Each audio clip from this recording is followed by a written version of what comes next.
Welcome to the LTC Peregrine DadCast. We are a weekly chat show about men's grief, and specifically peregrine fathers. We have all four of us here outlived our children, in one measure or another, depending on what your perspective is. And we talk about these things every week. We talk about it boldly, courageously, openly, publicly, because there is such a stigma still on men's mental health in general. But for those of us that have outlived our kids, we are in the shadows, and you can't look at somebody and know what we've been through. And it's been, I don't know, guys, I think for me, it's been really cathartic to have this consistent weekly opportunity to process and talk about our journey in a brotherhood, in a fraternity that, as you know, we hear all the time, nobody wants to belong to this club, right? But the Lost Travelers Club is the club for us. And it's upbeat, it's positive, it's forward thinking, and it's meant to be not a healing group, because there is no healing from this, but it is an empowerment group to find a way to reconnect to our purpose. And so that's why we're here. And I've got my three co-hosts, my stalwart brothers who show up, if not every week, almost every week. I've got Dave Roberts, I've got Jeff Kamen, I've got John Garvin. For those of you joining us for the first time, let's give a little introduction. I'm Henry Cameron Allen. My son transitioned from brain cancer when he was 13 years old, anaplastic astrocytoma, which he lived with for 2 years, a kind of brain cancer only found in men over 40. So it's unconscionable that an 11-year-old would have gotten it, been diagnosed with it. And he lived twice as long as the medical staff believed he would. But I had faith and I held hope, and I held it with him for those 2 years. And I don't believe in death anymore. He's still with me. He lives inside my body, right here in my heart. He works through me and with me. And I'm blessed every day that I got 13 years with him on the planet. And the rest of my days, both here and after I transition, to be with him forever. So that's my story. I'm sticking to it. Who's next? Jeff, do you want to share a little bit about your biography and who you are in brief? From the forest of Central Virginia. I'm Jeff Kamen. I'm a retired journalist. I lost my son, Nathan, 41 years. He had been athletic totality of, me 0.2, right? Much better, except the alcohol. And the alcohol did not do him a service. He wound up going off a 19th-story balcony chasing his shot glass. And it has taken me the last 15 years to arrive at what I regard as a fully constructed sense of peace about his loss in my life. And every day I learn something new, whether it's an increment or a leap forward. Recently, I returned to the gym at age 79, and I've discovered that this daily discipline has added to my strength, added to my peace, and I feel him chuckling. He was a three martial arts young master, along with everything else that he did, natural food chef. And he always laughed that he had been born with all the natural athleticism that I had not been. And I hear him chuckling all the time when I'm pushing the weights and saying, remember, Dad, not the extra rep that you can get away with when you're 18. You're almost 80, old man. And I laugh with him. It's beautiful. Thank you. Thank you for sharing. John Garvin, tell us about your boy. Sure. My boy's name was Adam. He was 20 years old, and he loved his dirt bikes and motorcycles. He had a dirt bike since he was like 7 years old, 6 or 7 years old, and he rode that and grew up to different sized dirt bikes. And then he turned 17, and he bought a street bike. So he was a college student. He went to University of Pittsburgh in mechanical engineering. And Friday morning, it was his first day of classes, and he took notes of when his tests are going to be and all that good stuff. And on Saturday, he went out for a ride on his bike around 12:30 in the afternoon. A reckless driver pulled out in front of him and hit him, and he died instantly. So he didn't feel any pain. But to me, the pain subsides in my heart and my ex-wife's heart. That's still painful to us, and we still grieve over that situation. It happened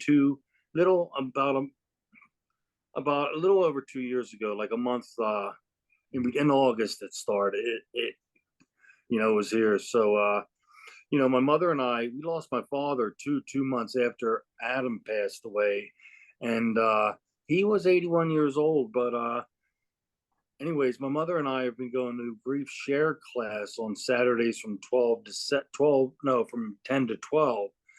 And it's a little group of people, about 15 people, and we all just discuss like we're discussing here. And it's working out for both of us. And I started going to mass every Sunday, if not Saturday nights. And it's really, really put an effect on my spirituality. I need it in my life. And I feel Adam at my presence when I go there. Mm-hmm. So, he's still in my presence every day. I still believe in him every day. And he was just a great kid, and his friends and his family believe in him every day too. So that's pretty much it. Thank you. And I want to just reflect something back. The first thing you said was his name was Adam. His name still is Adam. He's still with you. And I am so sorry I said that. Yeah. No, don't be sorry, because we all do it. We all fall into those loops, and we hear it outside of our heads all the time too. Because people will ask, what was your child's name? Yeah. Still is. Adam, and it always will be. I'm keeping that in mind from the rest of this time on, buddy. Good. Well, do it, because then other people who are watching here, we all have permission to connect with our kids and to keep their names alive. I hyphenated my name with Cameron's, right? Because nobody was speaking his name anymore at all. Not even family members would talk about it, because they didn't want to upset me. And I'm like, well, I'm going to be upset one way or another anyway. So it's nice to hear his name. So thank you for sharing Adam with us and bringing him to the heart table. Yeah, thanks. His middle name was John too, the same name as my name. So still is Adam Garvin. Yeah, so it still is. Still is. You did it again. We all do it. We all do it. Okay. Well, and Cameron's middle name is David. What a beautiful segue to my brother David to tell his. Yeah, that's good. Yeah. David is a very good name. I will say that. It's a very good name. And I go by Dave Roberts or David, whatever people prefer, but I've been a Peregrine father now for over 20 years. My 18-year-old daughter, Janine, transitioned at the age of 18 due to a alveolar rhabdomyosarcoma, a very rare connective muscle tissue cancer that essentially her 5-year survival rate was 10 to 15%. So we knew right from the jump that the time that we were going to have together was limited. She was my only daughter. I have 2 wonderful older sons. And but her transition threw me into a world that was unfamiliar, that was terrifying. And gradually, I got my way out of it with the help of support, with the help of, just a willingness to continue to move to the light without knowing what I was moving towards or what was going to happen. And finally, through the influence of And Henry, you know her very well, Reverend Patty Farino, who 7 years after my daughter transitioned, facilitated a spiritually transformative experience that allowed me to find peace with Janine's transition and helped me realize that she is still around. She is still a part of me, will be a part of me, that she is with me just in different form. And with Patty's guidance and with my combined with my own willingness to embrace different perspectives after I met Patty, I've learned that I've taken the best parts of Janine and made her into those parts into the best part of me. So now we're a package deal. So she's always with me. She'll always be alive, and she will always be Janine. I think thank you. That's a common thread that we're finding with the men who are coming into the Fellowship of Fathers in the Lost Travelers Club. We're still growing as an organization. We're still growing as a circle. And we are going to be starting a mothership or mamaship circle as well, and an IS circle, which is the nestlings of peregrines. The siblings are also not often held well. Nope. And I know both you and Jeff have other kids. So hopefully these conversations are going to help them as well. These talks, this Peregrine DadCast is not just for fathers, but it's by fathers for everyone. It's for everyone who's going through grieving a child, grieving a parent. These themes are universal. We all have a unique story to tell, right? We all feel in a teammate connection with our kids. And so there are many, many differences and very many nuances, but there are common threads in the grief journey universally. It's a universal life skill. Every single person on the planet, 8 billion plus now, are going to grieve at one time or another. They're going to grieve the passing of a loved one. They're going to grieve a beloved pet.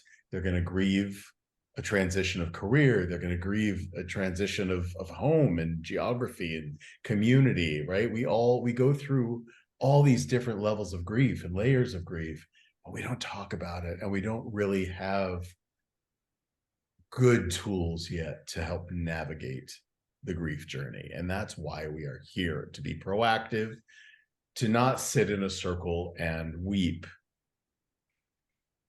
and mourn, but to actually be active in channeling our grief into goodness. That's what we're doing here. Jeff, you had something you wanted to say? I want to argue over something you said early on about that there's no healing from this. I disagree 180 degrees. I think healing, I've experienced it in my life. There's no forgetting. Right. But healing. There's healing, there's strengthening, there's empowerment. If there were no healing, I would have been gone a long time ago. The things that I want to impart to those who are clicking on this for the first time is the universal declaration that while we all go through grieving, what makes this specific bandwidth of grief unique is that we're born with the wiring to bury our elders and our peers, not our children. It is shock, no matter what your culture is, what language you speak, or what social class you might inhabit. We are not wired to bury our children. It is a thundering shock to the system. That makes no sense. So that's why it's a especially ugly beast and requires transformation by our persistence. And the thing that we have all come through and to know with true clarity is that it keeps getting better. It keeps getting better. We have survived. We are here. We are not dour and grim. We are present, strong, and joyful. And that will be you at a certain point as you go through your process, if this is all new to you. It keeps getting better. Take that in. Turns out to be true. I think that's an important message. I don't know that it's universal, that in my experience. I have worked now for years with people who are caught in a vortex of their mourning. And what I've learned is that there's a difference between mourning and grieving. They're all the grief journey, but the act of mourning is passive. When you're in it, when you're in your mourning, you're numb. You can't feel anything. You don't know how to feel anymore. And it's a process and it's a journey. There's not a destination. For me, I guess when I say healing, I see healing as a destination. When I have been healed, I've reached the destination. This is a journey. This is a process. And for me, and I can only speak for myself and the people that I've witnessed and worked with, when I say that there's no healing from this, it's not that there's not a healing process or a striving toward a state of healing versus an end game, right? That we are coping, we are enduring, we are exercising courage and resilience to eat, as you say. I mean, we're all here. And that's the result of something. It's not, I don't think that it's because we're healed. I think it's because we are enduring and we are learning resilience tools, and we are learning how to be courageous in facing the world with this hole in our soul. That now is becoming clearer to me that that hole is not a void. It's full of Cameron. It's full of my son, and it's revealing itself almost daily in ways that I have not expected, ways that have brought joy back into my conversation. Because I've said before, I felt like my joy left with my son. How could I feel joy again when he was my joy? And then out of the clouds, the epiphany hit me. He's not gone. I didn't lose him.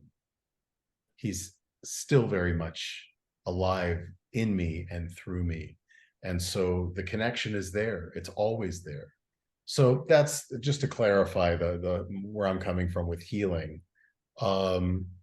And please, Dave and John, jump in. I want to get to the topic at hand, but this is an important part of it, and the topic is going to address it on a different level.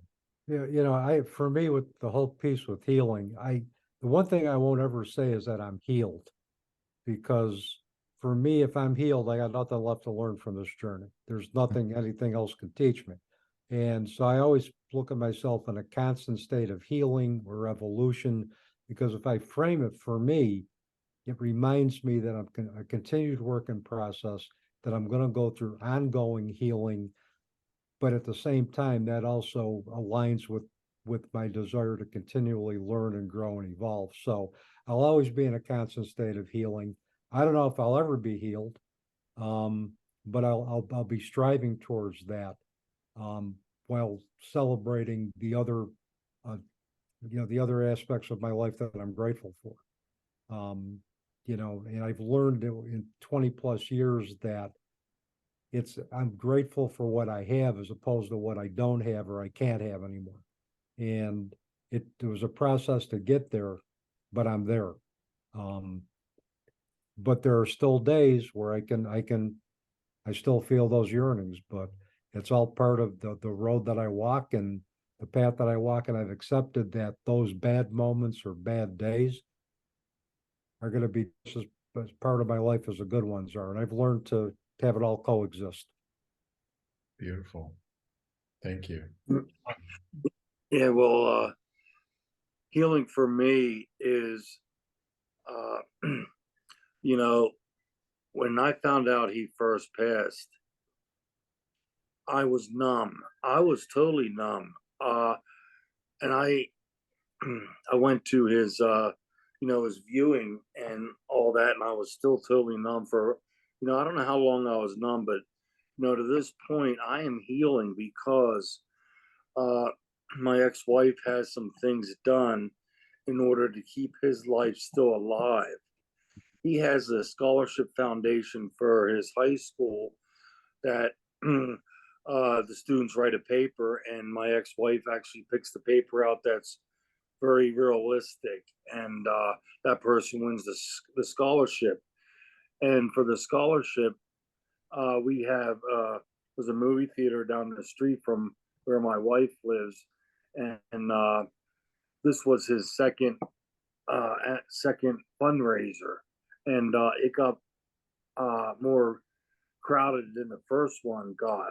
More people were there, so that means she received more money for the scholarship. So that helps him out a lot. And plus, my wife and her one friend set a picture up at his school of him and the scholarship names on a little plaque, and it's right next to the bookcase where they keep all the sports equipment or the sports trophies and things. So it's like right there, and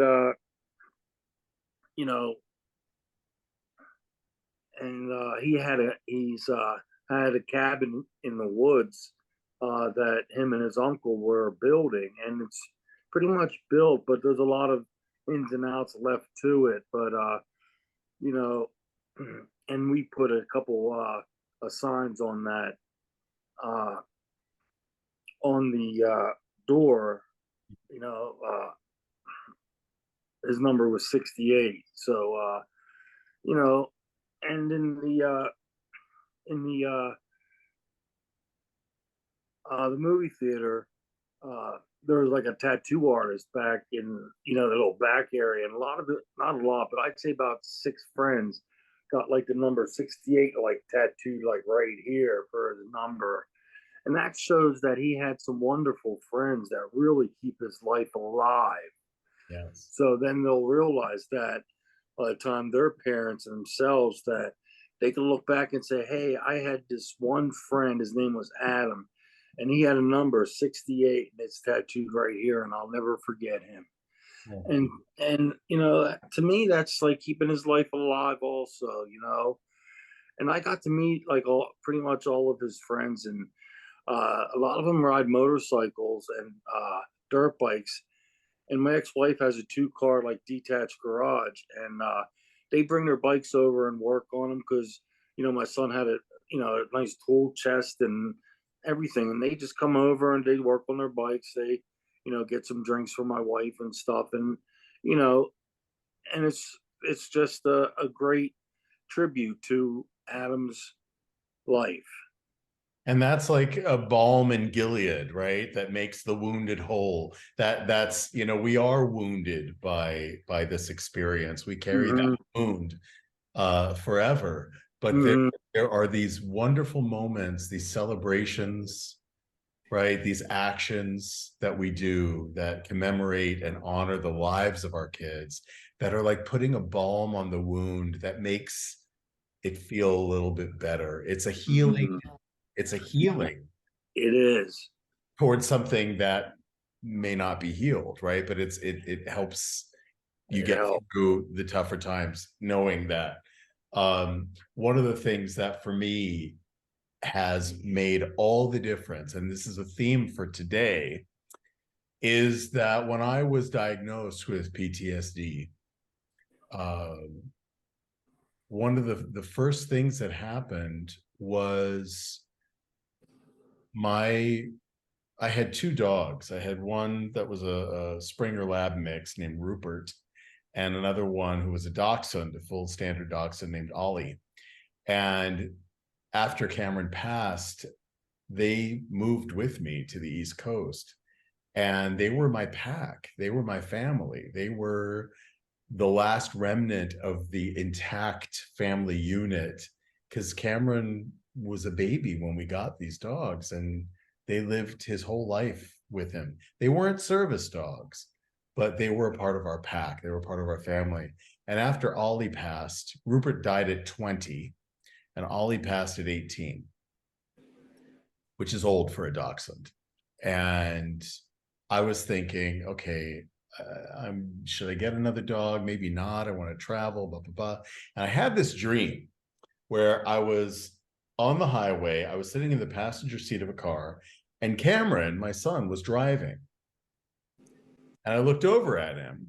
I said, "Oh, you're driving." He said, "Yeah, I'm pretty good too." And then he swiveled the car around and we started careening backwards down the highway, weaving in between the cars. I said, "Well, what are you doing?" He said, "Well, I want to pull off to the side and let you drive, Papa. So I figured if I drove like a crazy person that people would back off and I could pull over."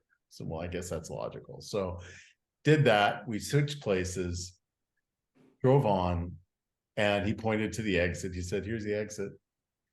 And we pulled up in front of this nondescript building, walked in the front door. It was like he was leading me to this place. It was just a building, an office building. There was a long hallway. There were no doors or windows. There was fluorescent lighting. And off to the right, there was a giant wall-sized poster. And at the very top, in big black block letters, it said, "Did you know?" And at the bottom, it said, "It's the law." And everything in between was about service dogs. And I had never thought about having a service dog myself. I am physically disabled, and I've been diagnosed with CPTSD, complex post-traumatic stress. But I never thought of my disabilities, that they could be mitigated by a service dog, or as they call them in Europe, assistance dog. So I went and talked to my doctors, and they said, "Oh yeah, a service dog would be genius for you. That would be perfect. It would make your life so much better."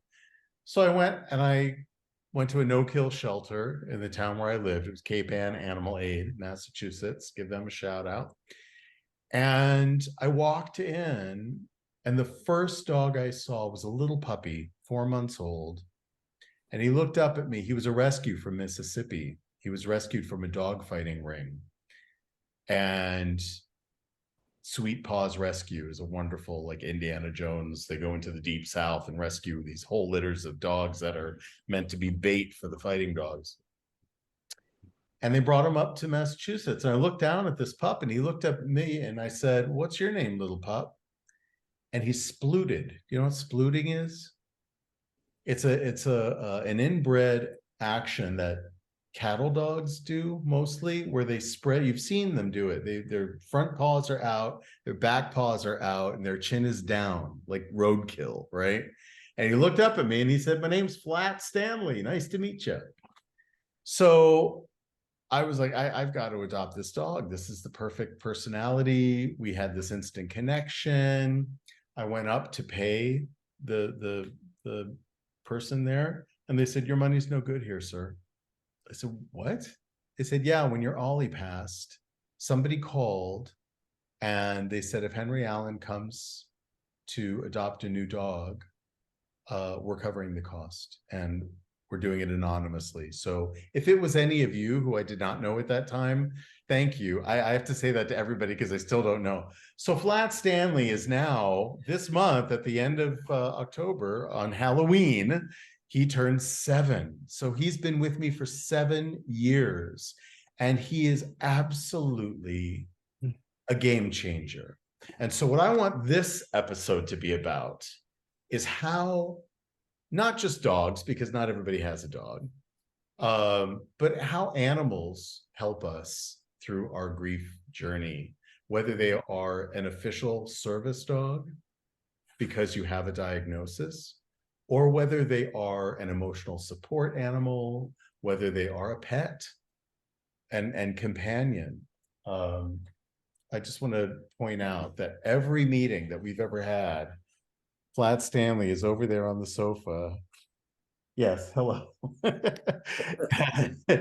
Hanging out, listening to every word. And he's been to 14 countries with me. He is the first dog in history ever to be allowed to the top of the Eiffel Tower. So they told me. I want to write a children's book about service dogs featuring Flat Stanley because he is an absolute miracle. And some people say that he's Cameron reincarnated. Some people say that he's got a quality about him. He's got a sense of humor. He's got a sweetness about him. And so I want to talk about our animals today because I do believe that they are miracles on earth. I believe that they are the angels that are talked about, that guide us and walk beside us and guard. There are guardians on this very unique, as Jeff was saying, very unique journey. I would like to add that in my own experience, when we most need rescuing is the time to go out and rescue someone else. Yeah. And it's so much easier and more practical to rescue a four-legged friend than it is a two, because we twos are so complicated and so demanding and so endlessly needful of everybody's time and energy that it's often a setup for failure for both the person who you're trying to rescue and yourself, unless you're really ready for it. But rescuing a four-legged friend, that requires work and love, but not much else. No. Just have to be fully present with your heart open. I remember I didn't rescue, but when I got back from the memorial service in Chicago for Nathan, I walked into the house and the first critter who ran up to me was Yukon, who was a 140-pound Great Pyrenees mountain dog with a very gentle soul, typical of the breed. And he ran up to me, jumped up, put his paws on my shoulders, looked me in the eye, big dog. And it was as though he said, easy, just easy. Pet me a lot, walk me a lot, everything will be fine. Treats would be nice too. Yeah. Treats. Beautiful. John, you've been following Flat Stanley now for a little while, but Yeah. fallen in love with him. Oh yeah.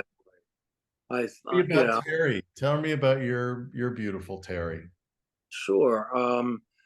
I do like Flat Stanley. You know, I love him tremendously. Like he's, you know, one of my dogs. But I got a dog a month after my father passed. My dad never did like dogs. I don't know what the reason was. He just didn't like them. And my mom loved dogs. She had dogs when she was a little girl growing up. And anyways, and I like dogs too. I never had a dog until I got married, and then I got a golden retriever named Casey. And you know, after 12 years, he passed, and we had another golden retriever 5 years after we got Casey. So we had two golden retrievers, and she passed, and then after my father passed, we got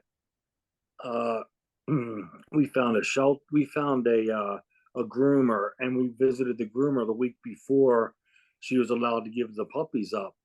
So we went up there just to check out the grooming situation to see how nice and clean it was, or if it was dirty or not. But it was a very beautiful grooming place.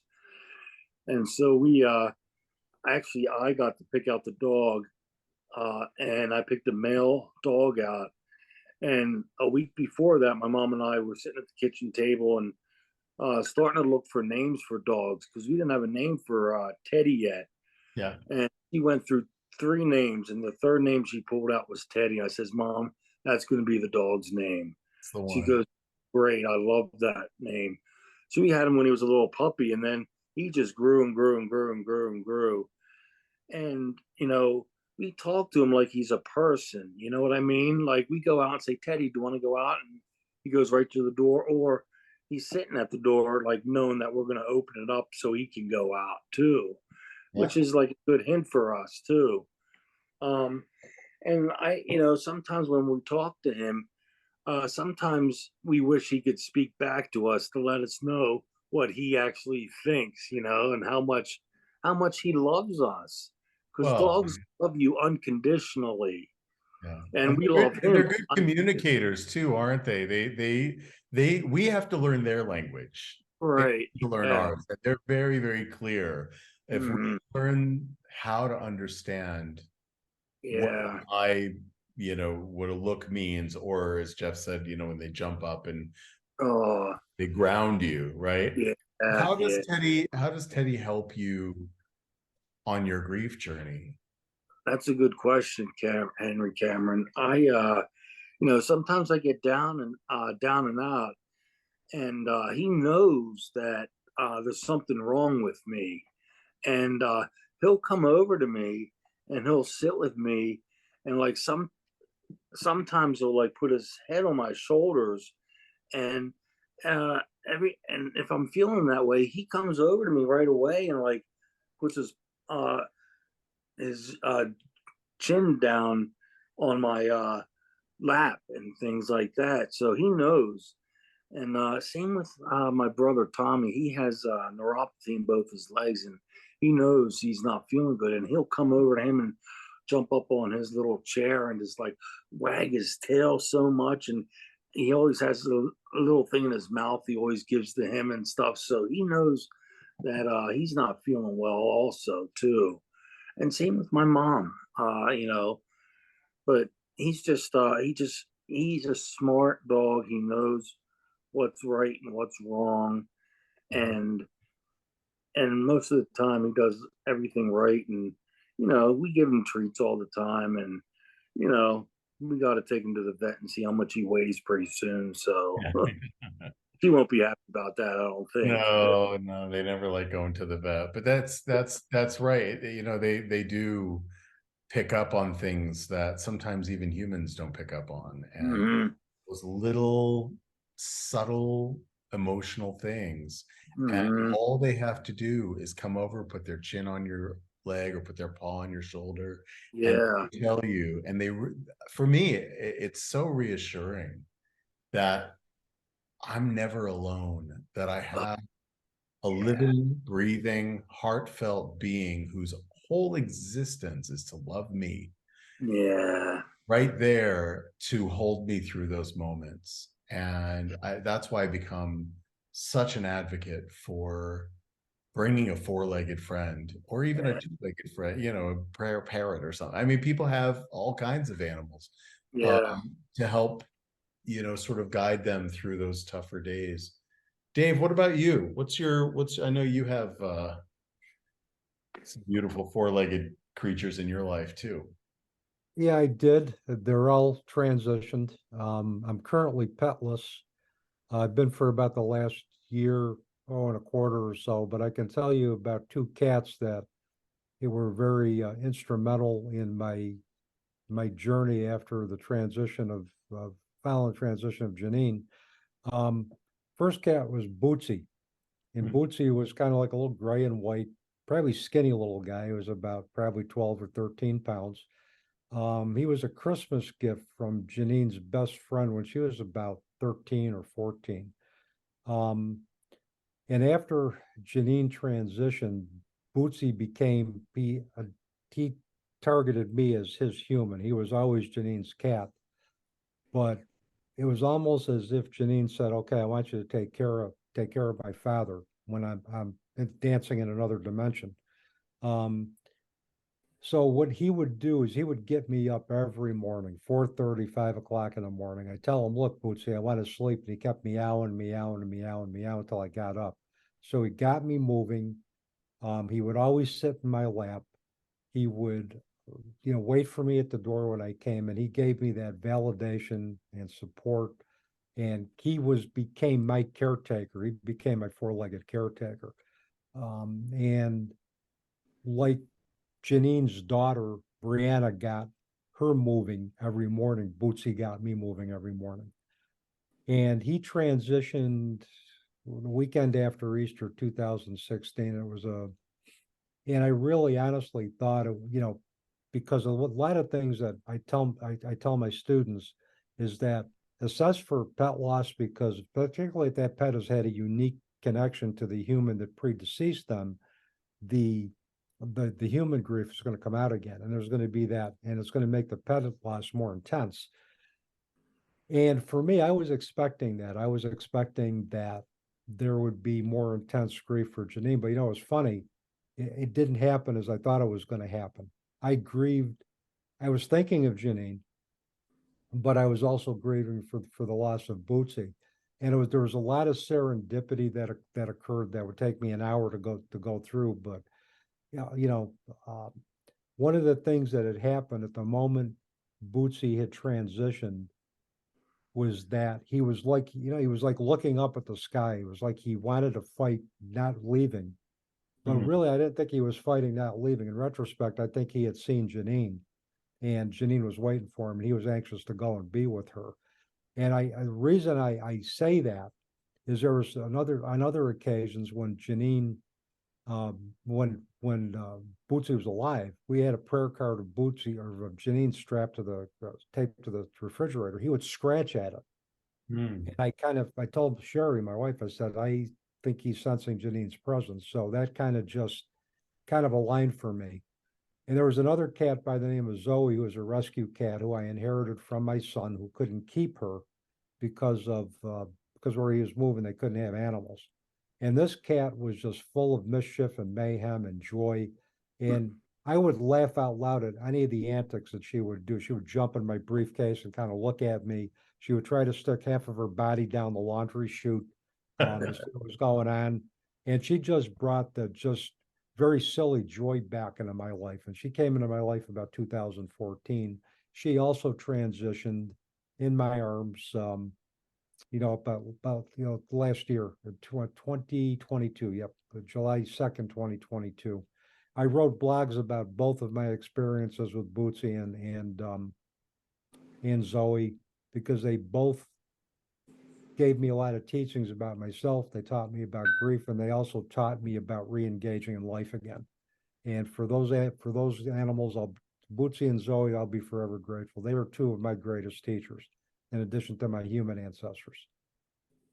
Yeah, and Rupert and Ollie were that for me. And they were, like I say, they were the last of my core family. So I went into a deep depression after Ollie died.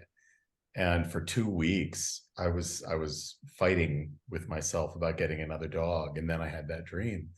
But Rupert, the 20-year-old Springer Lab mix, we got him when Cameron was like 1.5 years old, and he was a little puppy. So they really grew up together. And he was our first dog as a family. And he died. We had a vet come do a house call to let him go. And so he passed in my arms. And I swear, as I'm sitting here, I felt his spirit light leave his body. And way back here in the distance, I heard Cameron going, woo! And it was like they were reunited, that they were just waiting to be reunited together. And I could, in my mind's eye, I could see them, like that classic commercial with two people running across a field and, meeting up in the middle with a big hug. That's what it was like. Ollie was a little bit different. Ollie was more my dog. He adored Cameron, but they were very different personalities. And Ollie passed on his own when I was out of the house.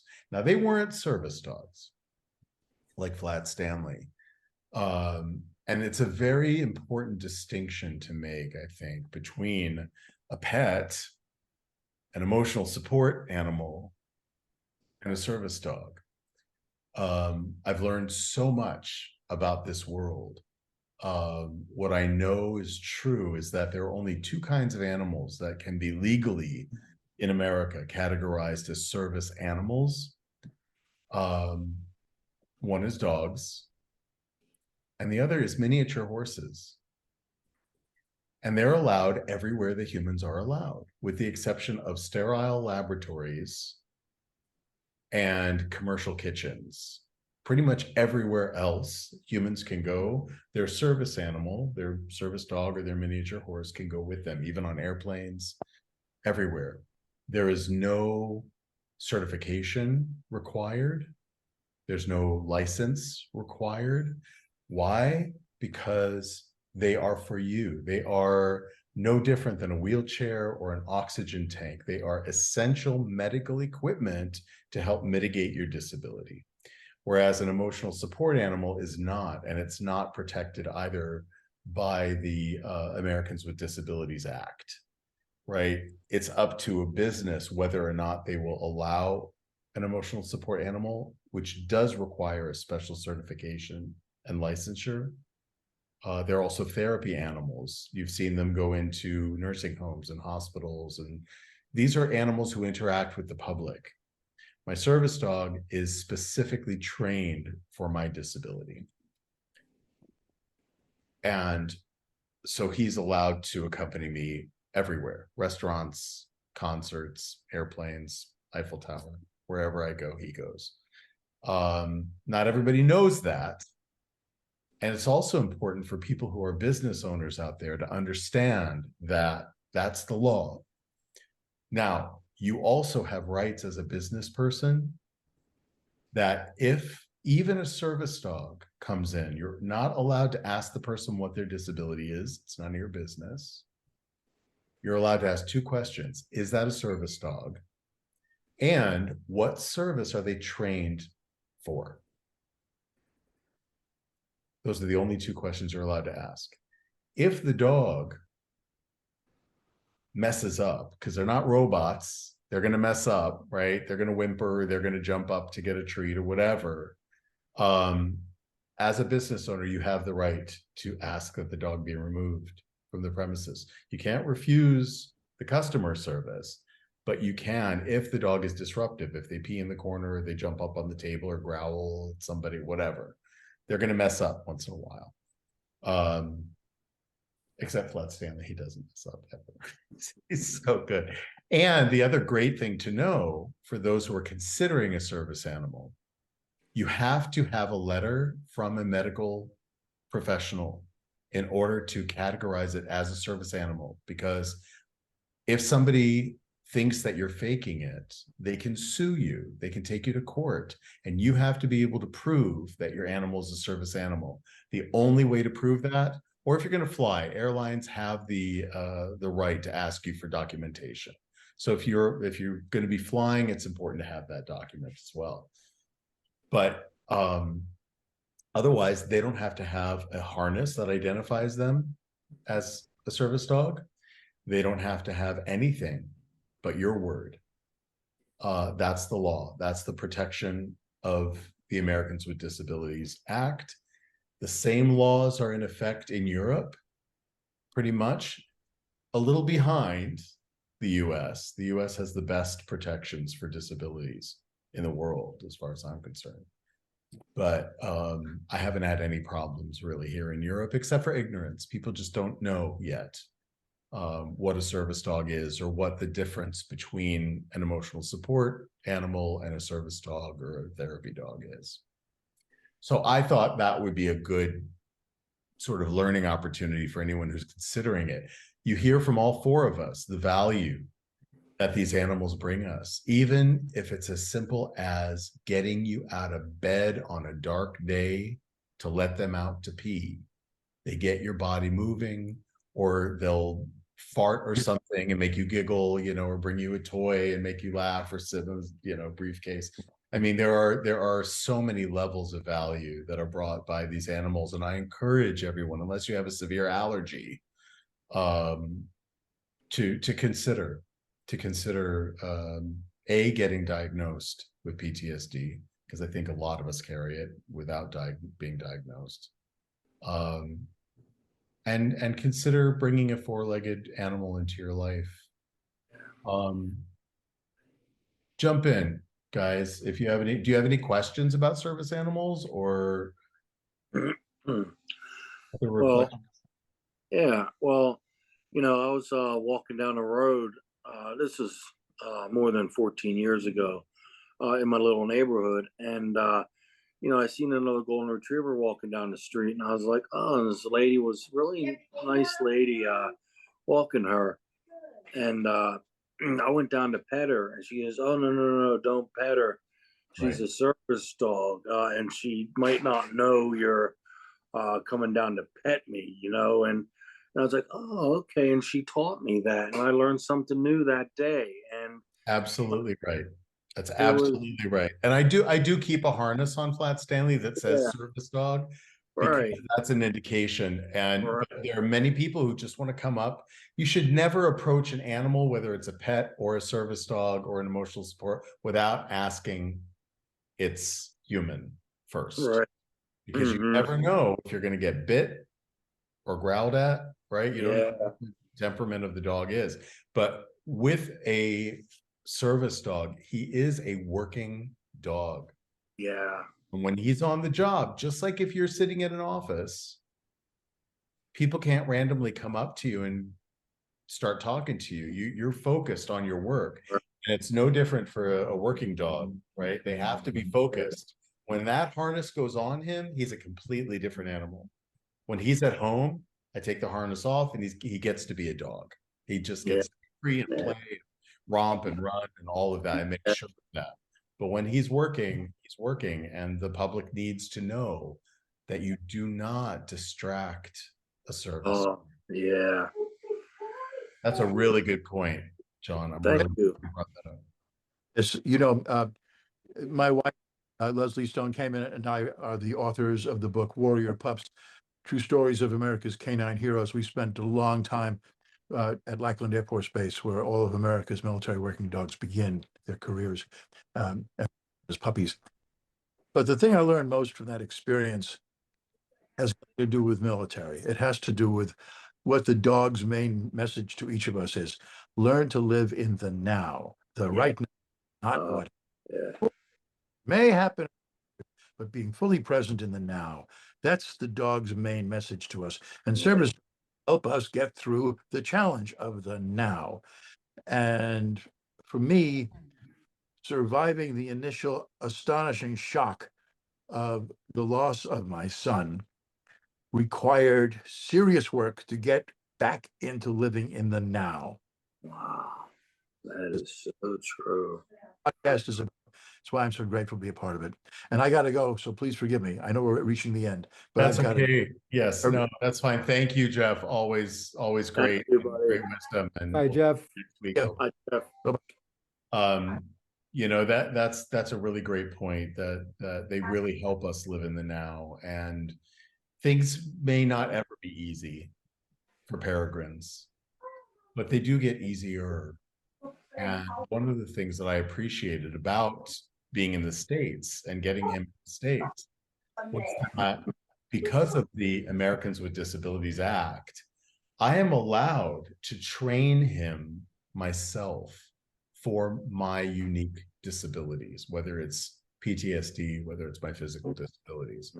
There are some people who require specialized training, like a seeing eye dog or a hearing dog. I know a woman who lost the use of her hands and she got a service dog, and the dog had to be trained to do everything for her. The dog opened the fridge and got a beer out of the fridge. The dog made the bed. The dog put the laundry in the machine and pushed the button. I mean, the dog did everything, turned the lights on and off. So there are, depending on the severity of your disability, that's going to decide on how your dog is trained. I hear somebody talking. Can somebody? Okay, Yeah. just hit me. Yeah. That's all right. Mom. That's okay. Oh, but Mom, you gotta keep it quiet. You go in the other room. What? You go in the other room and talk. That'll be an edit. That'll be an edit. Yeah. And I got to scoot in a few minutes too. Yeah. We'll wrap it up.